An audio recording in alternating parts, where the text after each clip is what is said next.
आता जसं मी म्हटलं की तुम्ही शिवसेनेपासून आज इथपर्यंत पोहोचलेले आहात. अनेक पदं आपण भूषवलेली आहेत. ठाणेकरांसाठी तुम्ही अगदी आपला माणूस आहात आणि अर्थात महाराष्ट्रातल्या वेगवेगळ्या भागांपर्यंत आज तुम्ही धाराशिवचे पालकमंत्री आहात.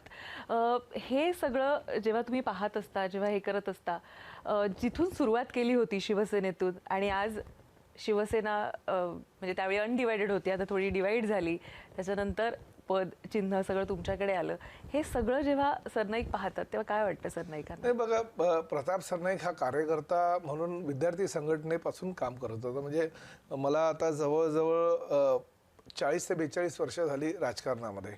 म्हणजे मी विद्यार्थी संघटनेचा एक कार्यकर्ता, नंतर विद्यार्थी संघटनेचा अध्यक्ष, म्हणजे डोंबिवलीपासून सुरुवात झालेली आमची कारकीर्द ठाण्याला कधी येऊन पोचली आणि ठाणे महापालिकेमध्ये 97 साली महानगरपालिकेमध्ये नगरसेवक निवडून जे गेलो, तो आतापर्यंतचा प्रवास हा मला स्वतःलाच कधी कधी थक्क करणारा असतो, परंतु मी कधी मागे वळून बघत नाही.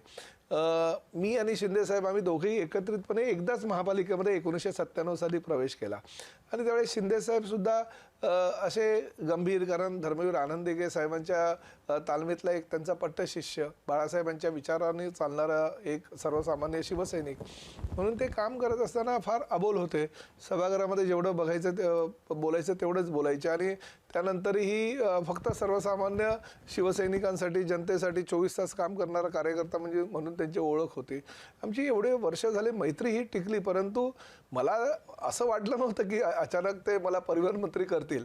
नागपूरच्या अधिवेशनाच्या दरम्यान काही बैठक होती, मग आम्हाला बोलवलं काही लोकांना आणि सांगितलं की अरे बाबा आता संध्याकाळी शपथविधी आहे. तर मला शॉक बसला की मी विचारलं, अरे बाबा काय कुठलं खातं देत आहेत मला?